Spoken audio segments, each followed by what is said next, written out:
The skies turned red when the first ships arrived. They were massive, shining, sharp, and not made by humans. Everyone who looked up that day knew something had changed. Governments called for calm, but people were scared. And they were right. The alien fleet didn't fire weapons. Instead, they sent a message. A single voice spoke in perfect English. Calm, cold, and proud. You have ruled long enough. Now the matriarchs will guide your broken species. Do not resist.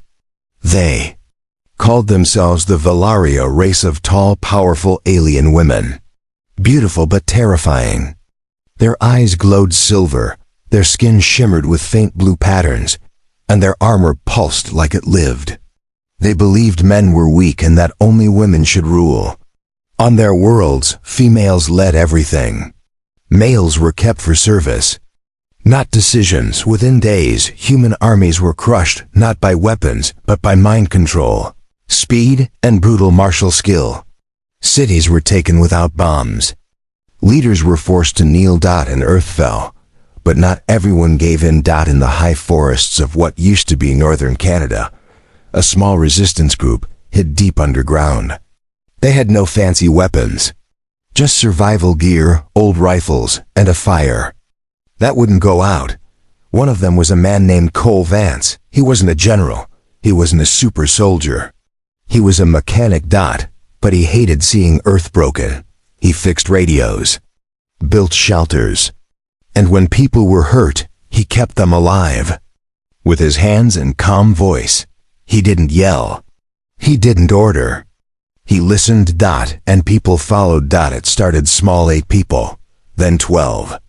Soon, dozens were hiding in the woods with him, because he knew how to keep them alive. He never asked for control, but people gave it to him. And someone was watching. One of the Vaelari Matriarchs, Commander Kael'Sari, had heard whispers of a man leading humans. Not with weapons, but with will. She didn't believe it. To her, males were weak, born to follow, not lead. So she came to the forest. She landed alone, with no guards. Her silver cape flowed behind her as she walked through the snow. Her eyes scanned the trees. She didn't expect what she found. Cole stood there, calm, arms crossed. He didn't bow. He didn't run. Looking for me? He said.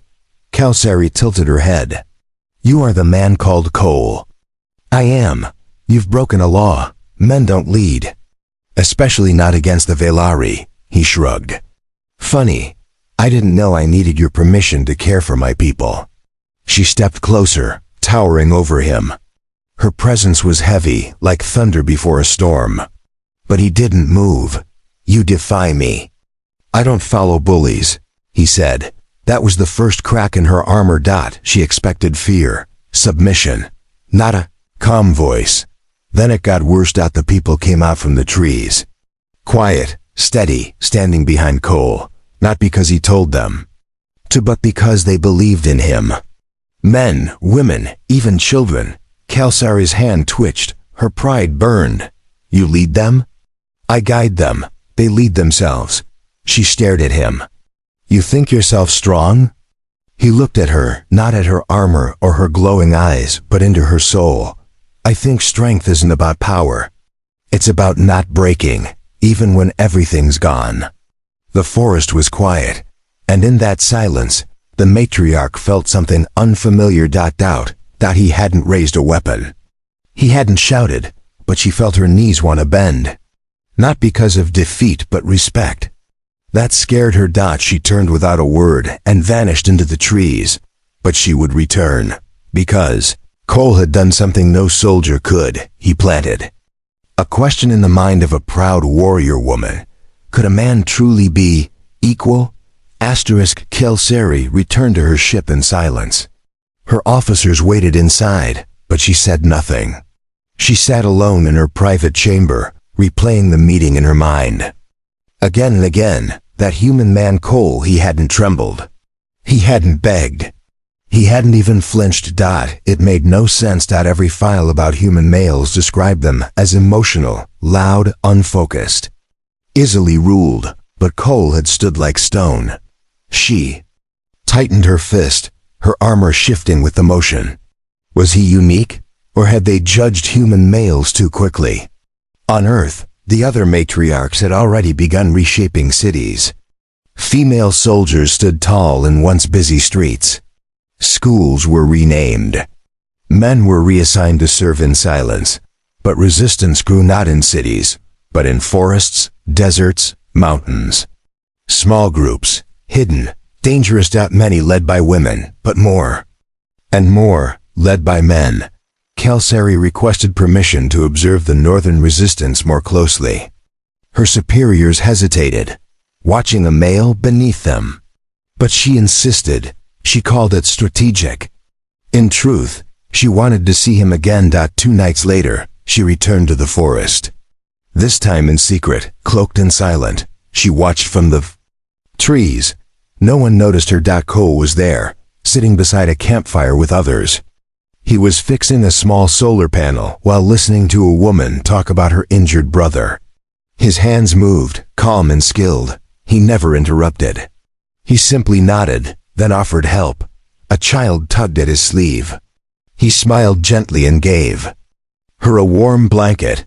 Kael'Sari had seen thousands of commanders. None acted like this. No yelling, no demands.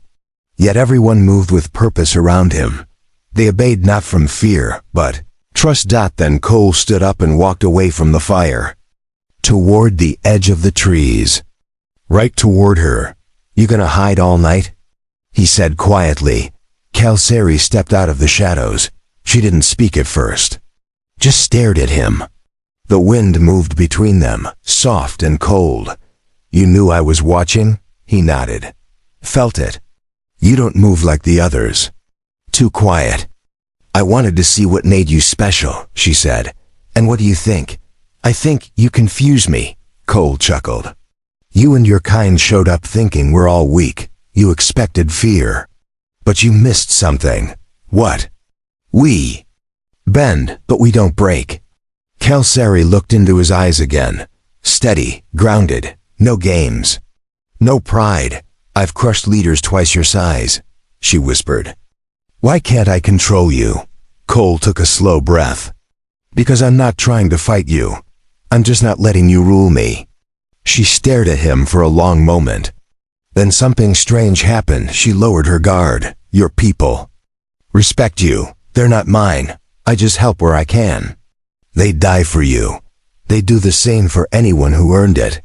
A silence stretched between them again. But this one felt warmer. Kael'Sari's voice became softer. "On my world, men don't act like you. They don't lead. They don't inspire. Maybe they're not allowed to." That struck her hard. The wind shifted. She turned her head toward the trees. A patrol of her own kind was searching the area. "They'll capture you if they find this place," she warned. "Then go lead them away." "Why would I protect you?" Cole looked at her, not with pride, not with challenge, but with something else. Trust. "Because maybe you want to." Kael'Sari stood still. Her thoughts were loud in her head. Everything in her training told her to return and report. But something deeper, something quiet and new told her to walk away. She did. The patrol never found the camp that night, and the next morning, a single piece of alien cloth was found folded near the fire. Silver, soft and worn. No one knew what it meant, but Cole looked toward the trees and gave a small smile. The proud alien warrior was beginning to change. For the next few days, Kael'Sari didn't return. Cole didn't expect her to. But deep down, he knew she was watching. The resistance kept moving. Every night, they shifted camp, staying one step ahead of the Vaelari patrols. They had no ships, no lasers, just old tools, homemade traps, and each other. And still, they survived. Cole spent his time helping people fix things, stoves, radios, batteries. But more than that, he gave them strength. When a child cried, he listened. When two fighters argued, he found peace between them. His voice was never loud, but it carried weight. Far above Earth, Inside the orbiting command ship, the other matriarchs grew impatient. "The male known as Cole must be silenced," said High Matron Virel. "He is only one man, but he's a symbol now." "Agreed," another added. "His presence gives the humans too much hope." But Kael'Sari didn't speak. She remembered the way Cole looked at her. Not with fear, but with understanding. He didn't see her as an enemy. He didn't even hate her. That made everything harder. That night, she returned again. This time, she stepped directly into camp. The resistance guards pointed old rifles at her instantly, eyes wide. But Cole stepped forward and raised his hand. "Lower them. She's not here to hurt us." The others hesitated, but obeyed. Kael'Sari walked through the crowd. People stared, ready to run if needed. But she didn't flinch, even when a child clung tighter to their mother's side. She stopped in front of Cole. "I bring no weapons." "Didn't think you needed any," Cole said. "I'm not here as a commander." "What are you here as?" She paused, then answered softly. "A learner." He didn't laugh. He didn't smirk. He simply stepped aside and offered her a seat by the fire. She sat down, and for the first time in her life, Kael'Sari listened to stories from the weak, from the defeated, from the ones her people had ruled. And the stories didn't sound weak at all. They were full of pain, but also love, sacrifice, friendship, moments where people risked everything for someone else. Cole said little that night. He only spoke once when a young man asked, "Why are we letting her sit here?" "She's one of them." Cole replied, "Because one day we might not need to fight them." Kael'Sari lowered her gaze. She returned the next night. And the one after, and slowly, the camp began to change. Not everyone trusted her. Some never would. But others watched the way she moved, calm, careful, different from the other alien women they had seen. She helped repair a broken drone. She taught a girl how to bind wounds using alien methods. And one night, she even laughed. It was quiet, short but real. She had not laughed in years. One morning, Cole found her standing alone at the edge of a cliff, watching the sunrise. "Hard to believe this place is still beautiful," she said. "It always was," Cole replied. "Even when everything else fell apart." Kael'Sari turned to him. "Do you hate us?" "I hate what your people did, but not you. You should. Maybe, but I don't waste time on things that won't fix anything." She stared at him. "Why do you lead them?" "I don't. I just remind them who they are." She walked closer.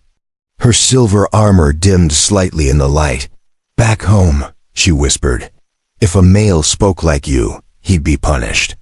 Cole looked up at her. "Maybe that's why your world is afraid of us." "Afraid?" She blinked. "We conquered your world." "No," he said. "You crushed our armies, but not our spirit."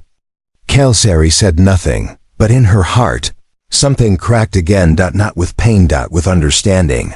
Cole didn't need to break her. She was undoing herself, and she wasn't sure she wanted to stop. The days passed quietly, but change had already begun. Kael'Sari no longer wore her full armor. She came to the camp with a simple cloth wrap across her shoulders, blending in almost. The resistance no longer flinched when she entered. They still watched her carefully, but they didn't aim weapons anymore. One night, she helped dig trenches for water drainage. Another night, she stayed up keeping watch so the others could sleep. She didn't act like a conqueror. She acted like someone trying to belong. But the orbiting Vaelari command ship had noticed her silence. High Matron Virel summoned her. "You've been on the surface too long," the older alien woman said. "You were sent to crush resistance, not sit among them." "I've learned more here than from any battle," Kael'Sari replied. The matron's eyes narrowed. "You speak like them now. I understand them. That is weakness." Kael'Sari didn't respond. But she didn't look away either. She was given one final warning. Eliminate the resistance or be replaced. She returned to Earth in silence. In the forest, Cole noticed something different the moment she walked into camp. Her face was tight. Her movements were sharp. What happened? He asked. They ordered me to destroy you, and will you? Kael'Sari looked at him for a long moment. I don't know. That night, she didn't sit by the fire. She stood apart alone. Her people's words echoed in her mind: duty, honor, strength. But now, they sounded hollow. Everything felt like noise, except one voice. Cole's. He approached her as the stars blinked above. You're not one of them anymore, he said softly. I was born to serve them. You were born. What you choose next, that's up to you. She turned to him. If I protect you, they will call me a traitor. Then be one. Cole sighed.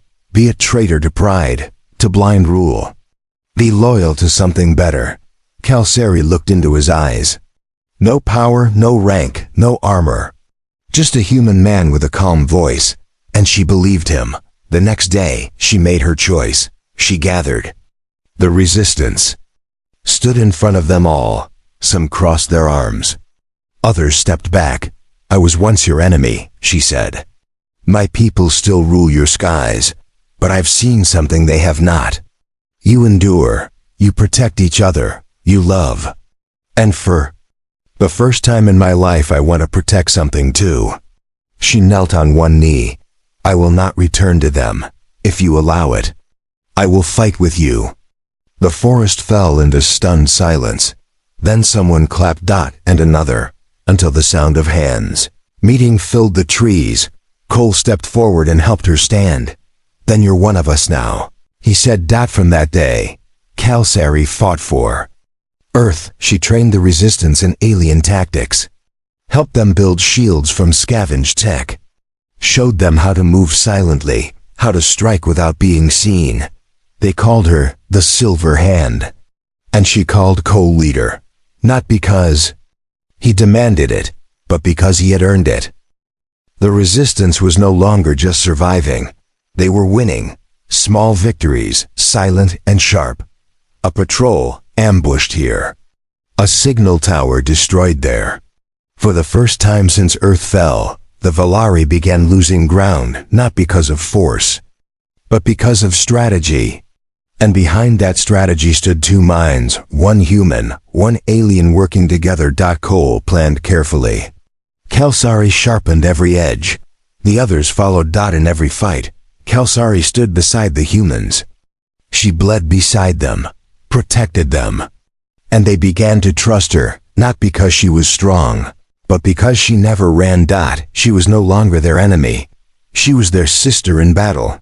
One night, as the fire crackled and smoke curled upward into the stars, Cole sat beside her quietly. The sky was clear. No ships tonight. Just peace. Did you ever think it would come to this? He asked. No, she said. I thought I would rule your people, teach you obedience. And now? Kael'Sari looked at her hands. Now I think I was the one who needed to learn. You learned fast. I had a good teacher. She glanced at him with a soft look in her eyes, not pride, not command. Something gentler. Cole didn't speak for a while. Then he said, they trust you now, even the ones who hated you. That matters more than I expected. He looked at her. You changed. Why? She paused, then said, because you didn't try to change me. You let me see for myself. He nodded. Sometimes people just need space to grow. Kael'Sari smiled. A rare, real smile. But peace didn't last long. The next day, the sky darkened again. A new fleet entered orbit, heavier, more aggressive. The High Matron herself had come. Varel sent a message down to Earth. Not to all of humanity, just to Kael'Sari. You have broken your oath. You will return for judgment, or your forest rebels will burn. Cole read the message and looked at her. You don't have to go. If I don't, they'll destroy everything. You're one of us now. And because of that, I can't let them harm you. Cole stepped closer. You're not alone. But Kael'Sari already knew what she had to do. That night, she left the camp without a word. She didn't want goodbyes, but Cole followed her. He found her at the edge of the trees, staring at the stars. Her eyes were hard again, focused. "You're walking into a trap," he said. "I know." "Then why?" "Go." She turned to him. "Because if I can show them what I've seen here, what humans truly are, maybe they'll stop. And if they don't?" She looked him straight in the eye. "Then I'll fight my own kind. You'll lose." "Maybe, but I'll do it with honor." Cole reached out and gently took her hand. Her armor was cool, but her fingers curled. Into his. "You changed everything," he whispered. "So did you." For a long second, neither of them moved. Then Kael'Sari stepped back and vanished into the night. The Vaelari warship hovered above the clouds, casting a dark shadow over the forest below. Inside its cold silver halls, Kael'Sari stood before the High Matron. She wore no helmet, no cape, only the plain armor she had worn while living among the humans. Varel's eyes burned like fire. "You have returned good. Now kneel." Kael'Sari didn't move. "I will not kneel," she said calmly. Whispers spread through the watching officers. A matriarch refusing the order? Unthinkable. "I gave you everything," Varel hissed. "Rank, power, respect. You gave me control," Kael'Sari replied. "But not purpose. You were made to rule. I was made to serve truth. And I found it down there." She pointed to Earth, visible through the great viewing window. In the dirt, in the cold. In a camp full of humans who had nothing but still gave everything. "You sound like them. I am with them." Varel's voice grew louder. "They are weak. They fall in love. They protect the useless. They cry. They forgive." "Yes," Kael'Sari said softly. "And that is why they are strong." The High Matron raised a weapon. "Then die as one of them." But Kael'Sari was faster. She moved like wind, disarming 2 guards in a blink. But she didn't attack the matron. She didn't kill. She dropped her blades and spoke to the others in the room. "I don't want to fight you," she said. "But if you keep following pride, you will fall." No one moved. Then one younger officer stepped back. Then another. Varel screamed, but the room was already slipping from her grasp. Kael'Sari didn't need to win the fight. She'd already won the hearts. Moments later, a small scout ship broke free from the capital vessel and headed toward Earth. Inside, Kael'Sari piloted it alone. She landed quietly near the resistance camp. People ran to greet her. Cole stepped through the crowd. He was covered in mud, tired from another long day of planning, but when he saw her, his eyes lit up. "You came back." "I didn't know if I would make it." He stepped closer. "But you did. I had something worth coming back to." They stood quietly for a moment, just looking at each other. There was no need for more words. Behind them, humans and aliens gathered together. The forest was alive with the sound of voices, laughter, hope. The war wasn't over. But something bigger had already happened. One proud alien woman had seen the truth behind strength, and one human man had reminded a galaxy that real power doesn't come from control. It comes from connection. And Earth would never be the same again.